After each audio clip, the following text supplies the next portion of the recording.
ಕೋಲಿ ಸಮಾಜಕ್ಕೆ ಕೋಲಿ ಸಮಾಜಕ್ಕೆ ಕೋಲಿ ಸಮಾಜದ ಪರವಾಗಿ ಸದನದಲ್ಲಿ ಧ್ವನಿ ಎತ್ತಿದ ಅಲ್ಲಂ ಪ್ರಭು ಪಾಟೀಲ್ ಅವರಿಗೆ, ಕೋಲಿ ಸಮಾಜದ ಪರವಾಗಿ ಧ್ವನಿ ಎತ್ತಿದ ಅಲ್ಲಂ ಪ್ರಭು ಪಾಟೀಲ್ ಅವರಿಗೆ, ಅಲ್ಲಂ ಪ್ರಭು ಪಾಟೀಲ್ ಶಾಸಕರಾಗಿರುವಂತಹ ಅಲ್ಲಂ ಪ್ರಭು ಪಾಟೀಲ್ ಅವರಿಗೆ, ಮಾನ್ಯ ಶಾಸಕರಿಗೆ ಫೋನಿನ ಮುಖಾಂತರ ಧಮಕಿ ಒಡ್ಡುತ್ತಿರುವ ಕಿಡಿಗೇಡಿಗಳಿಗೆ,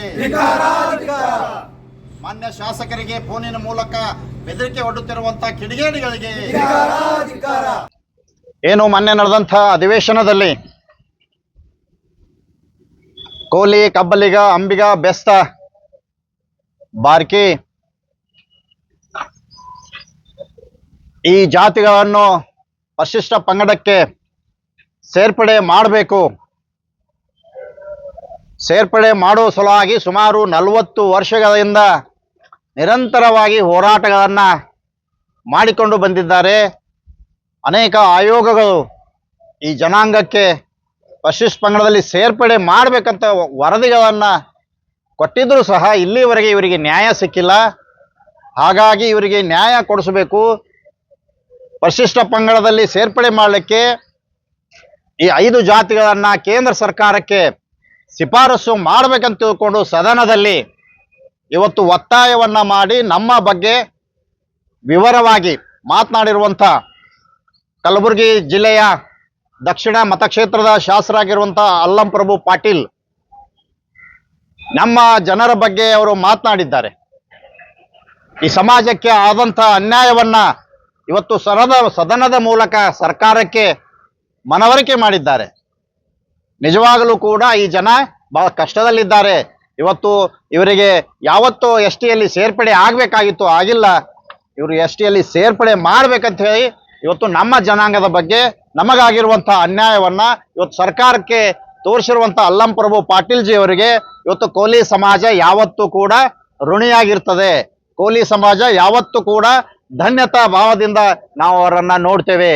ಇವತ್ತು ನಮ್ಮ ಸಮಾಜದ ಬಗ್ಗೆ ವಿವರವಾಗಿ ಒಂದು ಕಾಳಜಿಯಿಂದ ಇವತ್ತು ಒಂದು ಅವರ ಕರ್ತವ್ಯ ಅಂತ ಭಾವಿಸಿ ಏನು ಮಾತಾಡಿದರೆ ಅವರಿಗೆ ನಾವು ಕೋಲಿ ಸಮಾಜ ಇವತ್ತು ಅಭಿನಂದನವನ್ನ ಸಲ್ಲಿಸ್ತೇವೆ. ಅದರ ಜೊತೆಗೆ ಇವತ್ತು ಏನು ವಾಲ್ಮೀಕಿ ಸಮಾಜದ ಏನು ರಾಜ್ಯಾಧ್ಯಕ್ಷ ಅಂತ ಹೇಳ್ಕೊಂಡು ಮಲ್ಲಿಕಾರ್ಜುನ್ ಅನ್ನೋರು ಅಲ್ಲಂ ಪ್ರಭು ಪಾಟೀಲ್ ಅವರಿಗೆ ಫೋನ್ ಮುಖಾಂತರ ಕರೆ ಮಾಡಿ ಅವರಿಗೆ ಇವತ್ತು ಧಮಕಿ ಹಾಕುವ ರೀತಿಯಲ್ಲಿ ಮಾತನಾಡ್ತಾರೆ. ಏನು ಕೋಲಿ ಸಮಾಜದ ಬಗ್ಗೆ ನೀವು ಯಾಕೆ ಇಷ್ಟು ಒತ್ತು ಕೊಟ್ಟು ಮಾತಾಡಿದ್ದೀರಿ? ಇವತ್ತು ಕೋಲಿ ಸಮಾಜ ಪರಿಶಿಷ್ಟ ಪಂಗಡದಲ್ಲಿ ಸೇರಿಸಬೇಕಂತ ನೀವು ಯಾಕೆ ಮಾತಾಡಿದ್ರಿ?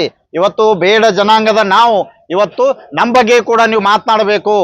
ನಮಗೆ 7% ಏನದ ಎಷ್ಟಿದಾಗ ಅದು ನಮಗಷ್ಟೇ ಸೀಮಿತವಾಗಿರಬೇಕು. ಅಂದರೆ ಈಗಾಗಲೇ 54 ಜಾತಿಗಳು STಯಲ್ಲಿವೆ. ಆ ಎಲ್ಲ 54 ಜಾತಿಯಲ್ಲಿರುವಂಥ ಎಲ್ಲರನ್ನ ಮೂಲೆ ಕೂಡಿಸೋ ಕೆಲಸ ಇವತ್ತು ಬೇಡ ಸಮಾಜದ ನಾಯಕರು ಮಾತಾಡುವ ರೀತಿ ನೋಡಿದ್ರೆ ಇವತ್ತು ಮೂಲೆ ಕೂಡಿಸೋ ಕೆಲಸ ಮಾಡಿದ್ದಾರೆ.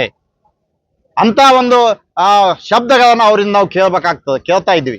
ಯಾಕೆಂದ್ರೆ 54 ಜಾತಿ ಒಳಗ ST ರಿಸರ್ವೇಶನ್ ಕ್ಷೇತ್ರದಾಗ ಒಂದು JP ಜಿಲ್ಲಾ ಪಂಚಾಯತ್ ಮೆಂಬರು ಬೇರೆಯವರಿಲ್ಲ, ಒಬ್ಬ MLA ಕೂಡ ಬೇರೆಯವರಿಲ್ಲ, ಒಬ್ಬ ಸಂಸದ ಕೂಡ ಬೇರೆ ಜಾತಿಯವರಿಲ್ಲ. ಆ ರಿಸರ್ವೇಶನ್ ಯಾರಪ್ಪ ಅಂದ್ರೆ ಬರೇ ಬೇಡ ನಾಯಕ ಜನಾಂಗದ ನಾಯಕರುಗಳು ಅದರಲ್ಲಿದ್ದಾರೆ. ಇವರು ತಮಗೆ ಮಾತ್ರ ಸೀಮಿತವಾಗಿ ಇಟ್ಕೊಂಡಂತ ಏನು 7% ಏನು ಹೇಳ್ತಾರೆ ಇದು ಅವ್ರಿಗೆ ಮಾತ್ರ ಇರ್ಬೇಕಂತ ಹೇಳ್ತಾರೆ. ಅಂದ್ರೆ ಇದು ಒಂಥರ ಹಿಟ್ಲರ್ ಏನು ಹಿಟ್ಲರ್ದ ವ್ಯವಸ್ಥೆ ಇತ್ತು, ಅವ್ರ ವಿಚಾರ ಇತ್ತು. ಇವತ್ತು ಆ ವಿಚಾರ ಎಲ್ಲರೂ ನೋಡ್ತೀವಪ್ಪ ಅಂದ್ರೆ ಇವತ್ತು ಏನು STಯಲ್ಲಿ ಬೇರೆಯವರನ್ನ ತುಳಿಯೋ ಕೆಲಸ ಇವತ್ತು ಬೇಡ ನಾಯಕದ ಏನು ಜನರು ಮಾಡ್ತಾ ಇದ್ದಾರೆ. ಇವತ್ತು ಆ ವಿಚಾರವನ್ನ ನಾವು ನೋಡ್ತಾ ಇದ್ದೇವೆ. ಇವತ್ತು ಈ ಸರ್ಕಾರ ಇವತ್ತು ಡಾಕ್ಟರ್ ಬಾಬಾ ಸಾಹೇಬ್ ಅಂಬೇಡ್ಕರ್ ಅವರು ಕೊಟ್ಟಂತ ಸಂವಿಧಾನ ಏನಪ್ಪಾ ಅಂದ್ರೆ ಯಾರು ಕಷ್ಟದಲ್ಲಿದ್ದಾರೆ, ಆರ್ಥಿಕವಾಗಿ, ಶೈಕ್ಷಣಿಕವಾಗಿ, ಸಾಮಾಜಿಕವಾಗಿ, ರಾಜಕೀಯವಾಗಿ ಅನ್ಯಾಯಕ್ಕೆ ಒಳಗಾಗಿದ್ದಾರೆ, ತುಳಿತಕ್ಕೆ ಒಳಗಾಗಿದ್ದಾರೆ, ಅವರನ್ನ ಮೇಲೆತ್ತುವ ಕೆಲಸ ಸರ್ಕಾರನೇ ಮಾಡಬೇಕು.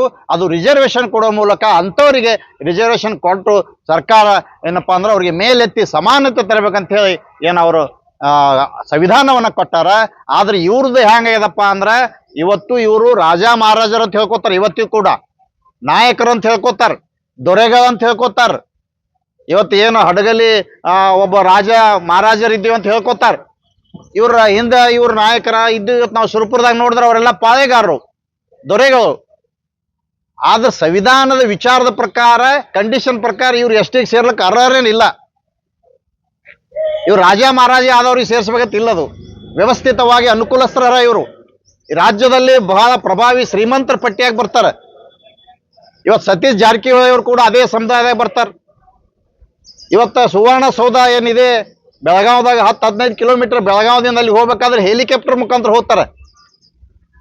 ಅಂದ್ರೆ ಇವರು ಎಲ್ಲಾ ರೀತಿಯಲ್ಲಿ ವ್ಯವಸ್ಥಿತವಾಗಿ ಅನುಕೂಲ ಇದ್ದು ಸರ್ಕಾರದ ಮೇಲೆ ಪ್ರಭಾವ ಹೇರಿ ಅನ್ಯ ಮಾರ್ಗದಿಂದ ಎಸ್ ಟಿ ಸೇರಿದವರು ಇವರು ಕುಲಶಾಸ್ತ್ರೀಯ ಅಧ್ಯಯನ ಆಗಿ ಸರ್ಕಾರ ಅರ್ಜಿ ಕೊಟ್ಟು ಸೇರ್ಪಡೆ ಆದವರಲ್ಲ. ಸುಗ್ರೀವಾಜ್ಞೆ ಮೂಲಕ ಸರ್ಕಾರದ ಮೇಲೆ ಇವತ್ತು ಪ್ರಭಾವ ಹೇರಿ ಎಸ್ ಟಿಯಲ್ಲಿ ಸೇರ್ಪಡೆ ಆಗಿ ಅಲ್ಲಿರುವಂತ ಇನ್ನಿತರ ಜಾತಿಗಳನ್ನ ತುಳಿದು ಇವತ್ತು ಬೇರೆಯವರು ಕೂಡ ಅಲ್ಲಿ ಬರಲಾರದಂತ ವ್ಯವಸ್ಥೆ ಕಲ್ಪಿಸ್ತಾ ಇದ್ದಾರೆ. ಇವತ್ತು ಕೋಲಿ ಸಮಾಜ ಎಸ್ ಟಿ ಪಟ್ಟಿಯಲ್ಲಿ ಸೇರ್ಪಡೆ ಆದ್ರೆ ಇವ್ರು ಏನು ತೊಂದರೆ ಇದೆ? ಇವ್ರಿಗೆ ಯಾವುದೇ ರೀತಿ ತೊಂದರೆ ಇಲ್ಲ.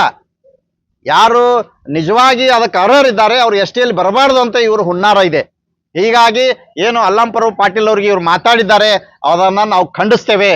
ಇವತ್ತು ಕೋಲಿ ಸಮಾಜ ಯಾವತ್ತೂ ಕೂಡ ನಮ್ಮ ಪರವಾಗಿ ಮಾತನಾಡುವಂತ ಅಲ್ಲಂಪುರ ಪಾಟೀಲ್ ಅವರು ಇರ್ಬೋದು, ಇವತ್ತು ಎಂ.ಐ. ಪಾಟೀಲ್ ಅವರು ಮಾತಾಡಿದ್ದಾರೆ, ಇವತ್ತು ಪ್ರಿಯಾಂಕ್ ಖರ್ಗೆ ಅವರು ಸರ್ಕಾರ ಪರವಾಗಿ ಮಾತಾಡಿದ್ದಾರೆ, ಇವತ್ತು ವಿಧಾನ ಪರಿಷತ್ ಸದಸ್ಯ ತಿಪ್ಪಣ್ಣ ಕಮಕನೂರ್, ಸಾಹೇಬಣ್ಣ ತಳವಾರ್ ಇವರೆಲ್ಲರೂ ಕೂಡ ಏನು ಈ ಸಮಾಜದ ಬಗ್ಗೆ ಮಾತಾಡಿದರೆ ಅವ್ರ ಪರವಾಗಿ ಕೋಲಿ ಸಮಾಜ ಯಾವತ್ತೂ ಕೂಡ ಗಟ್ಟಿಯಾಗಿರ್ತೇವೆ, ಅವರ ಜೊತೆಯಲ್ಲಿ ಇರ್ತೇವೆ. ಇಂಥ ಗೊಡ್ಡ ಬೆದರಿಕೆಗೆ ಯಾವತ್ತೂ ಕೂಡ ಹೆದರಬೇಡಿ ಅಂತೇಳಿ ನಾವು ಅಲ್ಲಂಪುರ ಪಾಟೀಲ್ ಜಿ ಅವರಿಗೆ ನಾವು ನಿಮ್ಮ ಜೊತೆಯಲ್ಲಿ ಇರ್ತೇವೆ, ನಿಮ್ಮ ಜೊತೆಯಲ್ಲಿ ನಾವು ಯಾವತ್ತೂ ಕೋಲಿ ಸಮಾಜ ಇವತ್ತು ನಿಮ್ಮ ಜೊತೆಯಲ್ಲಿ ಇರ್ತೇವೆ. ಅದರಲ್ಲಿ ಹಿಂದುಳಿದ ವರ್ಗದಲ್ಲಿ ಬರುವಂತ ಎಲ್ಲಾ ಶಾಸಕರು ಕೂಡ ಇವತ್ತು ಧ್ವನಿ ಎತ್ತೋ ಕೆಲಸ ಮಾಡಬೇಕು. ಪ್ರಜಾಪ್ರಭುತ್ವದ ವ್ಯವಸ್ಥೆ ಏನದ ಅದನ್ನ ಪಾಲನೆ ಮಾಡುವಂತ ಕೆಲಸ ಇವತ್ತು ಶಾಸಕರುಗಳು ಮಾಡಬೇಕು, ಸಚಿವರು ಮಾಡಬೇಕು. ಇವತ್ತು ಸರ್ಕಾರ ಕೂಡ ಅದನ್ನ ಪಾಲನೆ ಮಾಡಬೇಕು. ಸರ್ಕಾರ ಕಣ್ಣಿಗೆ ಕಂಡರೂ ಕೂಡ ಕಾಣದಂತೆ ವರ್ತನೆ ಮಾಡ್ತಾ ಇದ್ದಾವೆ. ಇವತ್ತು ಕೇಂದ್ರದ ಬಿಜೆಪಿ ಸರ್ಕಾರ ಇರ್ಬೋದು, ರಾಜ್ಯದಲ್ಲಿರುವಂತ ಕಾಂಗ್ರೆಸ್ ಸರ್ಕಾರ ಇರ್ಬೋದು, ಇವರ ಒಂದು ಪ್ರಭಾವಕ್ಕೆ, ಇವರ ಒಂದು ಏನು ಒತ್ತಡಕ್ಕೆ ಇವತ್ತು ಮಣಿದು ಇವತ್ತು ಕಾನೂನು ಬಾಹಿರವಾಗಿ ಏನು ನಡ್ಕೋತಾ ಇದ್ದಾರೆ. ಇದನ್ನ ಬಿಟ್ಟು ಇವತ್ತು ನ್ಯಾಯ ಕೊಡುವಂತ ಕೆಲಸ ಸರ್ಕಾರಗಳು ಮಾಡಲೇಬೇಕಂತ ನಾವು ಈ ಸಂದರ್ಭದಲ್ಲಿ ಒತ್ತಾಯವನ್ನ ಮಾಡ್ತೇವೆ. ಹೀಗಾಗಿ ನಮ್ಮ ಬಗ್ಗೆ ಏನು ಧ್ವನಿ ಎತ್ತಿದ್ದಾರೆ ಅವರಿಗೆ ನಾವು ಯಾವತ್ತೂ ಕೂಡ ಮರೆಯೋದಿಲ್ಲ. ಅದೇ ರೀತಿ ನಮ್ಮ ಸಹೋದರ ಸಮಾಜ ಇವತ್ತ ತಳವಾರ್ ಸಮಾಜ, ಈ ಭಾಗದಲ್ಲಿ ತಳವಾರ್ ಸಮಾಜಕ್ಕೆ ಇವತ್ತು ಕೋಲಿ ಸಮಾಜ ಕೋಲಿ ಕಬ್ಬಲಿಗ ತಳವಾರ ಅಂತ ಹೇಳ್ತಾರ. ಆ ಹೇಳಲಿಕ್ಕೆ ಯಾವುದೇ ದಾಖಲಾತಿಗಳಿಲ್ಲ. ಯಾರು ತಳವಾರ್ ಇದ್ದಾರೆ ಅವರು ಕಡೆಗೆ ಸಪರೇಟ್ ಇದ್ದಾರೆ. ಸರ್ಕಾರದ ಇವತ್ತು ಕೇಂದ್ರ ಸರ್ಕಾರ ಗೆಜೆಟ್ ನೋಡ್ರಿ, ರಾಜ್ಯ ಸರ್ಕಾರದ ಗೆಜೆಟ್ ನೋಡ್ರಿ, ಎಲ್ಲಿಯೂ ಕೂಡ ಕೋಲಿ ಸಮಾಜದ ಗುಂಪಿನಲ್ಲಿ ತಳವಾರ್ ಇಲ್ಲ. ಇವತ್ತು ಅಂಬಿಗರ ಚೌಡಯ್ಯ ಅಭಿವೃದ್ಧಿ ನಿಗಮ ಸರ್ಕಾರನೇ ಸ್ಥಾಪನೆ ಮಾಡ್ಯದ, ಅದರಲ್ಲಿ 38 ಪರ್ಯಾಯ ಪದಾವ, ಅದರಲ್ಲಿ ತಳವಾರ್ ಇಲ್ಲ. ಎಲ್ಲಿಯೂ ಕೂಡ ಕಬ್ಬಲಿಗರಿಗೆ ಸಂಬಂಧಪಟ್ಟಂತ ತಳವಾರ ಅಂತ ಇಲ್ಲ. ಈ ಭಾಗದಲ್ಲಿ ಅವರು ಆಧಾರನ ಉದ್ದೇಶಕ್ಕಾಗಿ ಇವತ್ತು ಅವರಿಗೆ ಅನ್ಯಾಯವನ್ನ ಮಾಡ್ತಾ ಇದ್ದಾರೆ. ಇವತ್ತು ಉಗ್ರಪ್ಪ ಅವರು ಏನು ಮಾಜಿ ಸಂಸದ ಇಲ್ಲಿ ಕಲಬುರಗಿ ಬಂದು ಒಂದು ಪ್ರತಿಭಟನೆ ಮಾಡ್ತಾರೆ. ಇವತ್ತ ಏನಪ್ಪಾ ಅಂದ್ರೆ ವಾಲ್ಮೀಕಿ ನಮ್ಮ ಕುಲಗುರು, ಇವರು ಯಾರು ಬೇರೆಯವರ ಸಂಬಂಧ ಇಲ್ಲ ಅಂತ ಹೇಳಿ ಮಾತಾಡ್ತಾರೆ. ಅರೆ ಉಗ್ರಪ್ಪ ಅವರೇ, ವಾಲ್ಯಕೋಳಿ ಅಂತ ಏನೋ ಒಂದು ಗ್ರಂಥ ಇದೆ, ಇತಿಹಾಸದಲ್ಲಿ ತೆಗೆದು ನೋಡ್ರಿ ನೀವು. ಇವತ್ತು ವಾಲ್ಮೀಕಿ ಅವರು ನಿಷಾದ ಸಮುದಾಯಕ್ಕೆ ಸೇರೋದು. ನಿಷಾದ್ ಅಂದ್ರೆ ಕೋಲಿ ಸಮಾಜ. ಇವತ್ತು ವಾಲ್ಮೀಕಿ ಅನ್ನೋರು ಒಬ್ಬ ಋಷಿ. ಇವತ್ತು ರಾಮಾಯಣ ಬರೆದಂತ ಮಹಾ ಋಷಿ ಕವಿ ಇವತ್ತು ವಾಲ್ಮೀಕಿಯವರು ಇಡೀ ಮಾನವರ ಕಲ್ಯಾಣಕ್ಕಾಗಿ ಸಂದೇಶಗಳನ್ನ ಕೊಡುವ ನಿಟ್ಟಿನಲ್ಲಿ ಕೆಲಸ ಮಾಡಿದವರು. ಇವತ್ತು ಉತ್ತರ ಈ ಕರ್ನಾಟಕದ ಈ ಭಾಗದಿಂದ ಹಿಡ್ಕೊಂಡು ನೋಡ್ರಿ ನೀವು, ಎಲ್ಲ ಪ್ರತಿಯೊಂದು ರಾಜ್ಯದಲ್ಲಿ ಕೋಲಿ ಸಮಾಜ ಅವರನ್ನ ಆರಾಧನೆ ಮಾಡ್ತಾರೆ, ಅವರನ್ನ ಪೂಜಿಸ್ತಾರೆ. ಇವತ್ತು ಇತಿಹಾಸಗಳು ತೆಗೆದು ನೋಡಿದ್ರು ಕೂಡ ಅವ್ರು ಕೋಲಿ ಸಮಾಜ ಸಂಬಂಧಪಟ್ಟಂತ ಗುರುಗಳು. ಆದ್ರೆ ನಾವು ನಮ್ಮ ಗುರು ಅಂತ ಅಷ್ಟೇ ಅಂತಲ್ಲ, ಅವರು ಇಡೀ ಮಾನವರ ಕಲ್ಯಾಣಕ್ಕಾಗಿ ಕೆಲಸ ಮಾಡಿದಂಥವ್ರು. ಅದನ್ನು ಬಿಟ್ಟು ಇವತ್ತು ಇವ್ರು ಏನ್ ಮಾಡ್ತಾರಪ್ಪ ಅಂದ್ರ, ವಾಲ್ಮೀಕಿ ಅಂದ್ರೆ ಒಬ್ಬ ಋಷಿ, ಇವತ್ತು ಅವ್ರ ಹೆಸರ ಮ್ಯಾಗೆ ಒಂದು ಜಾತಿ ಸೃಷ್ಟಿ ಮಾಡ್ಯಾರ. ಯಾವತ್ತು ಇಲ್ಲಿ ದೇಶದಾಗ ಯಾರು ಋಷಿಗಳಿದ್ದಾರೆ, ಮಹಾ ಋಷಿಗಳು ಇದ್ರು ಹಿಂದೆ, ಯಾರ ಹೆಸರಲ್ಲಿ ಕೂಡ ಜಾತಿ ಸೃಷ್ಟಿ ಆಗಿಲ್ಲ.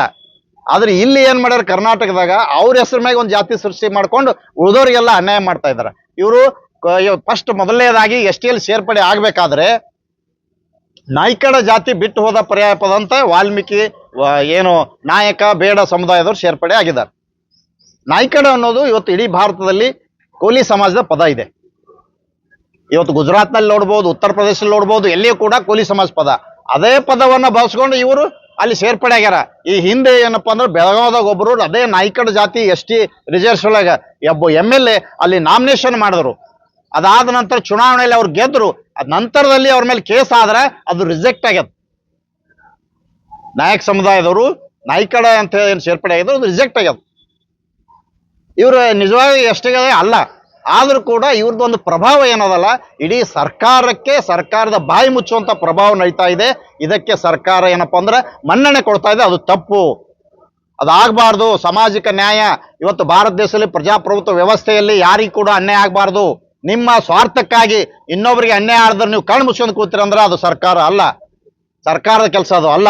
ಇವತ್ತು ಏನು ಕೇಂದ್ರ ಸರ್ಕಾರದಲ್ಲಿ ಹೋದಾಗ ಕೂಡ ಈ ಜನಾಂಗ ಅಲ್ಲಿ ಹೋಗಿ, ಯಾಕಂದ್ರೆ ಇವ್ರ ಮಂತ್ರಿಗಳು ಅದಾರ, ಸಾಕಷ್ಟು ಶ್ರೀಮಂತರು ಅದಾರ, ಇವತ್ತು ದುಡ್ಡಿಲಿಂದನೂ ಪ್ರಭಾವ ಬೀರ್ತಾರೆ, ರಾಜಕೀಯದಿಂದ ಪ್ರಭಾವ ಬೀರ್ತಾರೆ. ಇವತ್ತು ಈ ಕೋಲಿ ಸಮಾಜ ಇಲ್ಲಿವರೆಗೆ ಎಷ್ಟು ಯಾಕಾಗಿಲ್ಲ ಅಂದ್ರೆ ಅದಕ್ಕೆ ಕಾರಣನೇ ಇವತ್ತು ಬೇಡ ಜನಾಂಗದ ನಾಯಕರು, ಬೇಡ ಸಮಾಜದ ನಾಯಕರು ಇವತ್ತು ನಮ್ಮ ಜಾತಿಯನ್ನ ಹತ್ತಿಡುವಂತ ಕೆಲಸ ನಿರಂತರವಾಗಿ ಮಾಡ್ಕೊತ ಬಂದಾರ. ಇವತ್ತು ಬಹಿರಂಗವಾಗಿ ಬಂದು ಇವತ್ತು ಕಲಬುರಗಿಯಲ್ಲಿ ಪ್ರತಿಭಟನೆ ಮಾಡೋ ಮೂಲಕ ಇವತ್ತು ಫೋನ್ನಾಗ ನೋಡ್ರಿ ನೀವು, ಆಡಿಯೋ ಎಲ್ಲ ಕಡೆ ವೈರಲ್ ಆಗ್ಯದ. ಒಬ್ಬ ಶಾಸಕರು ಒಂದು ತಮ್ಮ ಕ್ಷೇತ್ರದಲ್ಲಿ ಜನಾಂಗಕ್ಕೆ ಅನ್ಯಾಯ ಆದಾಗ ಅದನ್ನ ಸರ್ಕಾರ ಗಮನಕ್ಕೆ ತರೋದು ಅವ್ರ ಕರ್ತವ್ಯ ಅದ. ಅವರು ಆ ಕರ್ತವ್ಯ ಮಾಡಿದ್ರೆ ಅವರಿಗೆ ಧಮಕಿ ಕೊಡೋ ರೀತಿಯಲ್ಲಿ ಮಾತಾಡ್ತಾರೆ. ಅಂದ್ರೆ ಮುಂದೆ ಅವರಿಗೆ ಧಮಕಿ, ನೀವು ಅಂದ್ರೆ ಯಾರು ಮಾತಾಡಬಾರ್ದು ಇಂಥ ಕೆಲಸ ಮಾಡ್ತಾರೆ, ನಿರಂತರವಾಗಿ ಮಾಡ್ಕೊಂಡ್ ಬಂದಾರ. ಅದಕ್ಕೆ ಇವತ್ತು ನಾವು ಕರ್ನಾಟಕದಲ್ಲಿರುವಂತ ಕೂಲಿ ಕಬಲಿ ಜನ ನಾವು ಯಾವತ್ತೂ ಕೂಡ ಇಂಥ ಧಮಕಿಗೆ ಹೆದರೋದಿಲ್ಲ. ಇವತ್ತು ಸರ್ಕಾರ ನಮಗೆ ಪ್ರಜಾಪ್ರಭುತ್ವ ವ್ಯವಸ್ಥೆಯಲ್ಲಿ ನ್ಯಾಯ ಕೊಡೋ ಕೆಲಸ ಸರ್ಕಾರ ಮಾಡಬೇಕು. ಇವತ್ತು ಹಿಂದಿನ ಬಿಜೆಪಿ ಸರ್ಕಾರ ಕೂಡ ಏನು ಕೋಲಿ ಸಮಾಜ ಫೈಲ್ ಅಲ್ಲೇ ಇಟ್ಕೊಂಡು 5 ವರ್ಷ ಇಟ್ಕೊಂಡು ಕೊನೆಯಲ್ಲಿ ಕಳಿಸಿದ್ರು. ಇವತ್ತು ಇವ್ರು ಯಾರು ಹುಣ್ಣಾರದಪ್ಪ ಅಂದ್ರೆ ಈ ಸಮುದಾಯದ ಏನು ನಾಯಕ ಸಮುದಾಯದ ಕೆಲವು ನಾಯಕರು ಹಿಂದಿನ ಮಗ್ಳು ಹೋಗಿ ಏನು ಒತ್ತಾಯ ಮಾಡ್ತಾ ಇದ್ದಾರೆ, ಈಗ ಬಹಿರಂಗವಾಗಿ ಮಾಡ್ತಾ ಇದ್ದಾರೆ. ಇವರು ಈ ಕೋಲಿ ಸಮಾಜವನ್ನ ತುಳಿಯುವಂತ ಕೆಲಸ, ಈ ಸಮಾಜ ಜನರಿಗೆ ಅನ್ಯಾಯ ಮಾಡುವಂತ ಕೆಲಸ ಮಾಡ್ತಾರೆ. ಇದು ಸರಿಯಲ್ಲ. ನೀವು ಕೂಡ ಒಂದು ಕ್ಷೇತ್ರ ದೊಡ್ಡ ಪ್ರಮಾಣದಲ್ಲಿ ಇವತ್ತು ಸಚಿವರಿದ್ದೀರಿ, ಮಾಜಿ ಸಚಿವರಿದ್ದೀರಿ, ಏನಪ್ಪಾ ಅಂದ್ರೆ ಸಂಸದರಿದ್ದೀರಿ, ನಿಮ್ಮಲ್ಲಿ ಕೂಡ ಮಾನವೀಯತೆ ಗುಣ ನಿಮ್ಮಲ್ಲಿ ಬರಬೇಕು. ವಾಲ್ಮೀಕಿಯವರು ಯಾವತ್ತೂ ಕೂಡ ಯಾರಿಗೆ ಅನ್ಯಾಯ ಮಾಡಬಾರ್ದು, ಯಾರಿಗೆ ಅನ್ಯಾಯ ಮಾಡ್ರಿ ಅಂತ ಎಲ್ಲೂ ಕೂಡ ಹೇಳಿಲ್ಲ. ನಾವು ಮನುಷ್ಯರಾಗಿ ಮನುಷ್ಯರಂತೆ ಬದುಕಬೇಕು, ನಮ್ಮಲ್ಲಿ ಮನುಷ್ಯತ್ವ ಮಾನವೀಯತೆ ಗುಣ ಬರಬೇಕು. ಅದು ಬಿಟ್ಟು ರಾಕ್ಷಸಿಯ ಪ್ರವೃತ್ತಿ ಬರಬಾರ್ದು, ರಾಕ್ಷಸಿಯ ಗುಣ ಬರಬಾರ್ದು. ಇಂಥವನ್ನ ಹೇಳದಂತ ಇವತ್ತು ವಾಲ್ಮೀಕಿಯವರು ಏನಿದ್ದಾರೆ, ಇವತ್ತು ಅವ್ರ ಹೆಸರಿಗೆ ಕಳಂಕ ತರುವ ರೀತಿಯಲ್ಲಿ ನೀವು ನಡ್ಕೋಬಾರ್ದು. ಇವತ್ತು ಸಮಾಜದಲ್ಲಿ ಎಲ್ಲರನ್ನ ನ್ಯಾಯ ಕೊಡೋ ಕೆಲಸ ಮಾಡ್ಬೇಕಂತ ಹೇಳಿ ಮುಂದಿನ ದಿನಗಳಲ್ಲಿ ಈ ರೀತಿಯಾದ ಅನ್ಯಾಯಗಳನ್ನು ಮಾಡಿದ್ರೆ ಕೋಲಿ ಸಮಾಜ ಯಾವತ್ತೂ ಕೂಡ ಸಹಿಸೋದಿಲ್ಲ ಅಂತ ಈ ಸಂದರ್ಭದಲ್ಲಿ ಹೇಳ್ತೇನೆ. ನೋಡಿ, ಸಾಕಷ್ಟು ಜನ ಅಂದ್ರೆ ಈಗ ಈ ಕೋಲಿ ಸಮಾಜದ ಬಗ್ಗೆ ಇವತ್ತು ಧ್ವನಿ ಎತ್ತಿದ್ದು ನೋಡಿದ್ರೆ ಒಂದು 4-5 ಜನ, ಇನ್ನೂ ಅನೇಕ ಶಾಸಕರು ಧ್ವನಿ ಎತ್ತಬೇಕು. ಇವತ್ತು ಉತ್ತರ ಕರ್ನಾಟಕದಲ್ಲಿ ಹೈಯೆಸ್ಟ್ ನಾವು ಪ್ರತಿ ಕ್ಷೇತ್ರದಲ್ಲಿದ್ದೇವೆ. ಪ್ರತಿಯೊಬ್ಬ ಶಾಸಕರು ಚುನಾವಣೆಯಲ್ಲಿ ಅವರು ಆರಿಸಿ ಬರ್ಬೇಕಂದ್ರೆ ಇವತ್ತು ಕೋಲಿ ಸಮಾಜದವರ ಅವಶ್ಯಕತೆ ಇದೆ. ಇವತ್ತು MP ಗಳು ಆರಿಸಿ ಬರಬೇಕಾದ್ರೂ ಕೋಲಿ ಸಮಾಜದ ಅವಶ್ಯಕತೆ ಇದೆ. ಹೀಗಾಗಿ ಇವತ್ತು ನೋಡ್ರಿ, ನೀವು ಕಳೆದ ಚುನಾವಣೆಗೆ ಬಿಜೆಪಿ ಸರ್ಕಾರ ಭರವಸೆ ಕೊಟ್ಟಿದ್ರು ST ಮಾಡ್ತೀವಿ, ಕಲ್ಯಾಣ ಕರ್ನಾಟಕದಲ್ಲಿ ಎಲ್ಲ ಬಿಜೆಪಿ ಸಂಸದರು ಆಯ್ಕೆಯಾದರು, ಆದ್ರೆ ಅವರು ಮಾಡಲಿಲ್ಲ. ಅವರು ಕೂಡ ಅದೇ ರೀತಿ ಅನ್ಯಾಯ ಮಾಡಿದಾಗ ಇವತ್ತು ಕಲ್ಯಾಣ ಕರ್ನಾಟಕದಲ್ಲಿ 5 ಕ್ಷೇತ್ರಗಳಲ್ಲಿ ಇವತ್ತು ಮತ್ತೆ ಕಾಂಗ್ರೆಸ್ ಸಂಸದರು ಆರಿಸಿ ಬಂದಾರ. ಅದಕ್ಕೆ ಕಾರಣನೇ ಇವತ್ತು ಕೋಲಿ ಸಮಾಜ. ಹೀಗಾಗಿ ಇವರೆಲ್ಲರೂ ಈ ಕ್ಷೇತ್ರದಲ್ಲಿ ತಮ್ಮ ಕ್ಷೇತ್ರದಲ್ಲಿ ಜನರಿಗೆ ಅನ್ಯಾಯ ಆದ್ರೆ ನೀವು ಧ್ವನಿ ಎತ್ತೋ ಕೆಲಸ ಮಾಡಬೇಕು. ಸರ್ಕಾರಕ್ಕೆ ಒತ್ತಾಯ ಕೊಡುವಂತ ಕೆಲಸ ಇದ್ದ ಶಾಸಕರು ಇರ್ಬೋದು, ಪ್ರತಿಯೊಬ್ಬ ಶಾಸಕರು ಸಚಿವರು ಇವತ್ತು ನ್ಯಾಯ ಕೊಡಿಸಲಿಕ್ಕೆ ಅವರು ಕೂಡ ತಮ್ಮ ಪ್ರಯತ್ನ ಮಾಡಬೇಕಂತ ನಾವು ಈ ಸಂದರ್ಭದಲ್ಲಿ ಹೇಳ್ತೇವೆ.